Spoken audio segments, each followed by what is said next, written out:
Talking with Ross Mitchell from MHIRJ. Hi there, Ross. Good to see you. Hi, Addison. Always good to see you. Thank you. We're going to do something that's going to be possibly annoying for some people, but okay. Regional markets in the US. Mhm. Let's talk about the 50-seater market in the US.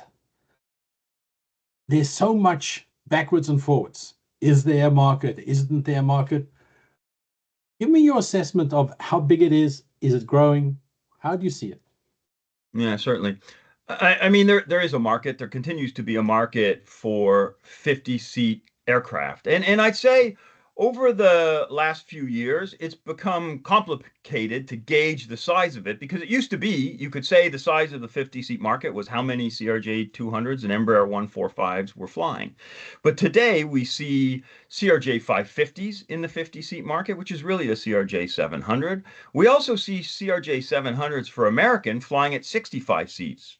They are doing some of the very same markets that you would have called 50-seat markets before, but they're adding more amenities on the flights. 65-seat aircraft and CRJ 550s are really still, in my view, very much in that market that you call 50 seats, but they're providing amenities to get the margin of the business class travelers that the 50-seat aircraft in the past couldn't adequately capture because they weren't designed that way.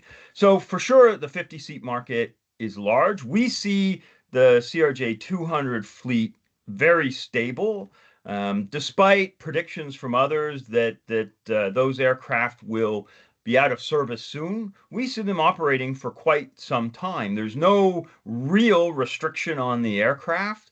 They should be able to operate into the middle of the 2030s, possibly even later. And the economics on those aircraft are very good. When you say the economics are good, can you explain Mm. what you mean by that? Well, look, they were designed for these markets that are less dense. The airplanes are paid for, right? I think this is a big thing that often gets missed in the analysis. Some people like to refer to the savings at the COC level rather than the DOC level, right? So you got to include when you think about the overall picture for the airline, what does it cost to own the airplane? If you operate CRJ 200s or Embraer 145s today, you're probably paying nothing for the ownership of the aircraft because you likely own it outright. And so that takes the cost of the airplanes down considerably. You also have a relatively low maintenance cost. And because there are aircraft that have already been retired, there's an adequate stock of used serviceable material that can keep the maintenance costs down as well. So I'd say the CRJ 200 and the 145 for that matter are likely the most economic solution to fly 50 seats today. Of the 50 seaters in North American service, well, let's be specific, the US, because that's the big market. What percentage of the inventory do you think is still active? I would say it's probably, somewhere around the neighborhood of 25 to 30% of what was built. But remember, these airplanes are, the last of the CRJs was built in 2006. So, that's probably a fair amount to still be in service. And like I said, the fact that that's the amount that's in service gives you that ability to have used serviceable material, which will aid in keeping those aircraft in service longer. So the death of the 50 seater is much exaggerated. Yeah, I think it's very much exaggerated. The aircraft will continue to operate. When we talk to operators who are flying 50 seaters, they have a very distinct mission and they will continue flying because they provide those airlines with profitable service. Yeah, the thing that's interesting is that when I look across the certainly the US regional market, I would use the term struggling. I think that some people might say it differently, but there's been consolidation because everybody's trying to chase lower costs. Mhm. And you address some of the lower costs for the CRJ, well, the 50 seaters by saying that they're paid for, which is a great point. What is the state of the regional industry's health? Is it like some are doing exceptionally well, and then there are others that are sick. Yeah, I mean, I think the U.S. industry is quite healthy. There has been some consolidation, clearly, but those large players that are left in the market, they're very strong. If you take a look at SkyWest, for example, that's a very strong airline that knows the regional market very well. And so I would characterize the health of the overall market as being stronger with this consolidation because you have players now in the market that have heft, the ability to properly understand the operations and what needs to be done. So overall, I would think the market is quite healthy now with the players that are in that market. So that gives rise to the issue that has always intrigued me, that the regionals have always been bottom fishers, meaning the the big airlines, their partners, the big three, will buy their fuel, buy their planes, Mm, and these guys have to chase the lowest cost of seat production humanly possible. mm. But now, if you're talking about someone like a SkyWest, Republic, really that their bargaining power is no longer one of being so subservient as before to the majors. Do you think that that bargaining power is changing? Well, I suppose, if you went back to the days when commuter airlines were significantly smaller, they probably didn't have much bargaining power. The regional airlines now are certainly, I think, in a different position versus then. It's hard for me to assess a little bit from the outside what the bargaining power is. But I will say that the large airlines like SkyWest and Republic that you've mentioned, they're very well organized. They're very good organizations, and I always say I wish I bought SkyWest stock 5 years ago because I'd be wealthier than I am now. Yeah.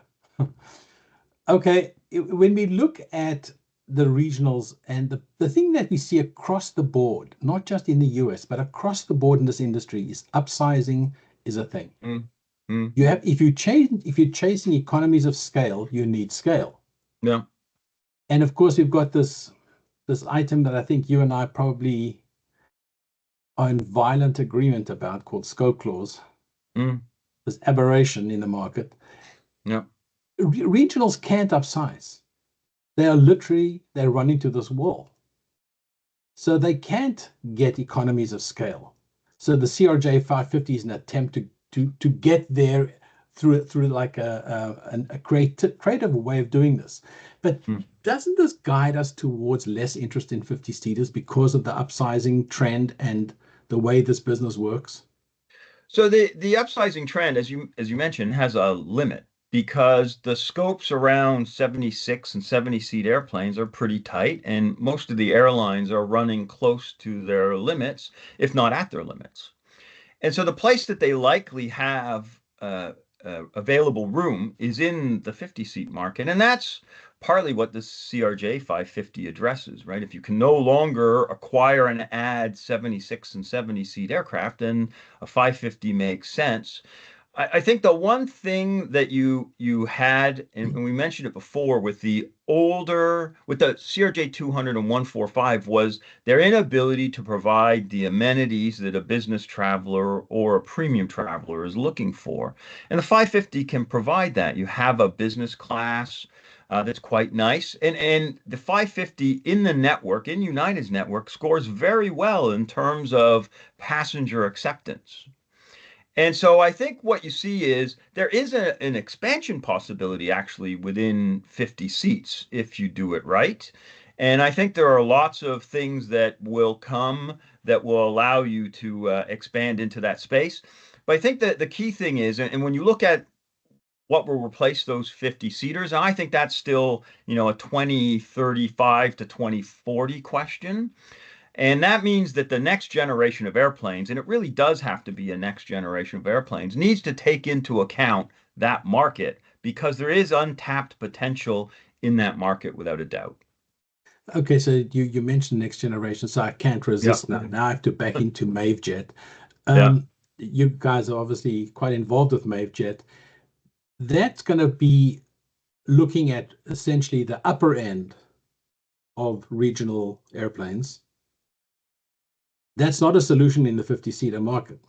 Well, the intent in the design right now that the Mave team is doing is actually to have an aircraft that will be in the 50-seat space, so that very much like the CRJ 550, you have an aircraft that fits under the 50-seat, 65,000 pound scope.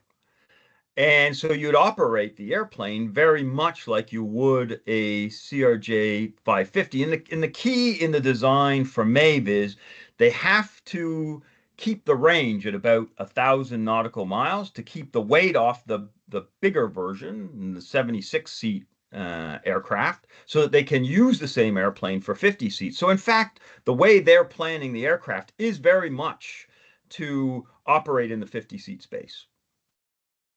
You know, the Achilles heel on the MaveJet, right? What's that? Pratt & Whitney Canada won't talk about that engine. That engine, does it exist? Does it not exist? Is it a stealth engine? Is it? I didn't know Well, the Canadians are into stealth. yeah. The engine exists, but I'll leave it to you to have further discussions with Pratt on their engine. They won't talk. They will not talk. They talk less to me than you do about this particular thing. Okay, I had to throw that in there for anybody in the audience who wants to also join me in fingernails on the blackboard.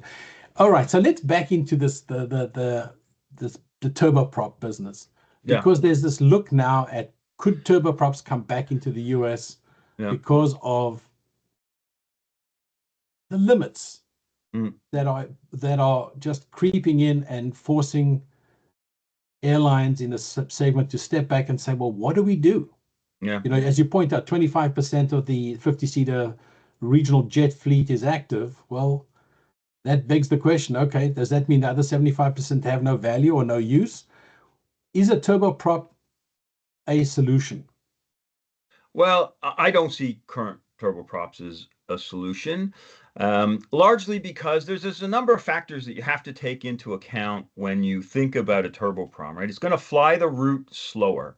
And I know, when you sell turboprops, you try and discount how slow the aircraft will be on a particular route. But the fact that it's slow means it doesn't fit into the network. You have to remember the regional jet revolution started in the 90s because a regional jet could fly a route at the same speed with the same profile as a 737 or an A320. So they could open up new routes, but they could also fly routes in the middle of the day when perhaps your loads aren't quite as high. So they were able to be utilized in a number of different ways as both a hub connector, but also a frequency enabler.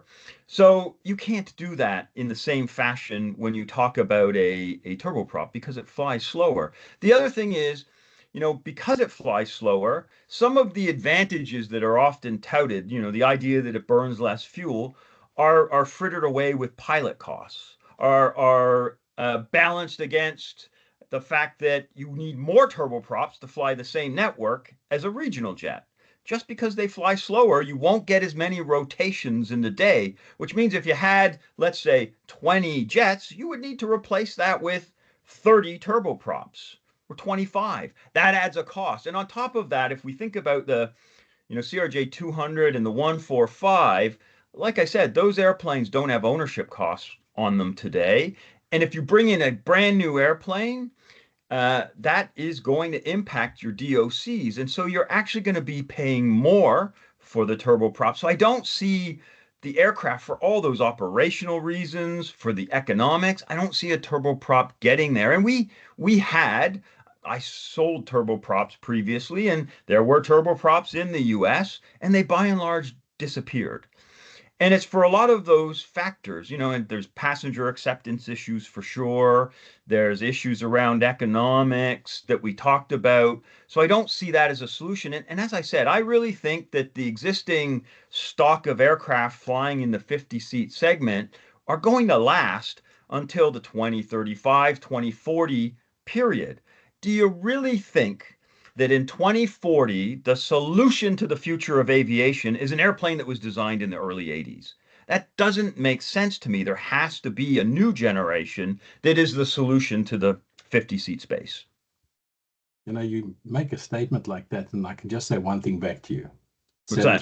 737. Well, that's a 65 years old. that's a unique situation, and I would argue 737 from 60s is not the 737 you have today. They're very different aircraft. Right. Yes, the fuse is the same, but the rest is very different. So, it's interesting because at the ATR event that they had in DC a couple of weeks ago, Hmm. one of the regional CEOs made a very, very interesting statement. Obviously, as you point out, network speed is a network problem. And if you don't Hmm. have network speed, you have a network problem. Okay, fair enough. But what happens if a regional decides to buy or deploy? Let's say buy is a very special word. Let's say deploy Hmm. because they got some kind of a deal. Hmm. Deploy an ATR in this particular case Sure. for its own account to Hmm. serve, as this particular person mentioned, St. Louis to Kansas City. There's Right. nobody there, but Right. that market does exist. Hmm. And it is safer to fly than it is to drive. Yeah. And if they were to start doing this on their own account, you would obviously want to bring up the cost of that particular kind of airplane and the DOC. But the bottom line is probably people will pay for that. Well, look, I mean, I think that's a bit of speculation. Yeah, that could be done, but it hasn't been done to date. So I would say, you know, it's always nice to say, hey, this could be done, but it could be done today and it's not being done. There is an example of an airline that brought turboprops in to fly some short point to point where people thought there'd be a market for it and it didn't work. Right? Silver Airways. They Right. they were flying exactly that sort of model, flying to places where people weren't flying today, and it didn't work.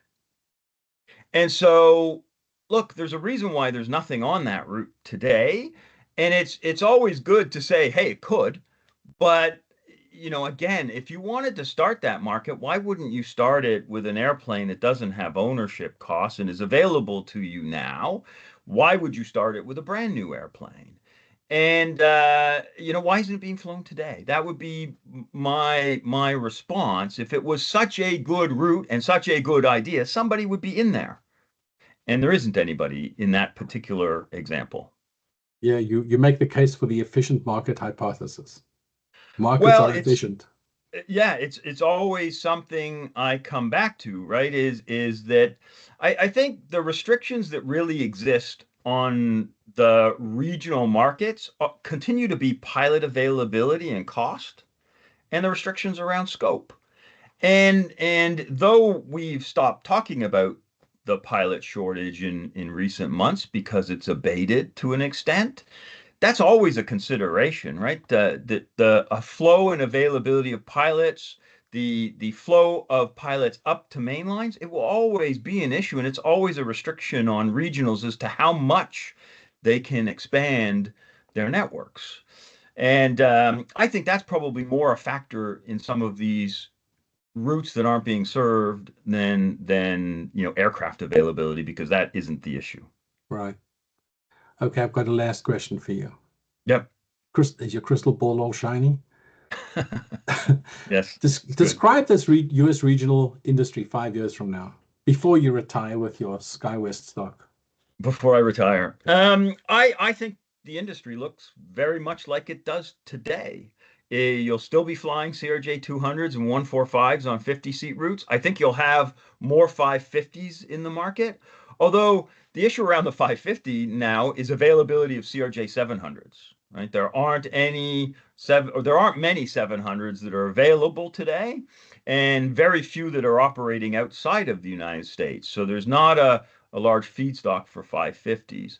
So I think there's going to be some thinking around how you position, larger airplanes to fill the gap, but I think it will look very much the same. The players who are the big players today will be the big players in 5 years, and I think we'll just hopefully be 5 years closer to the next generation of aircraft coming and being available in the market.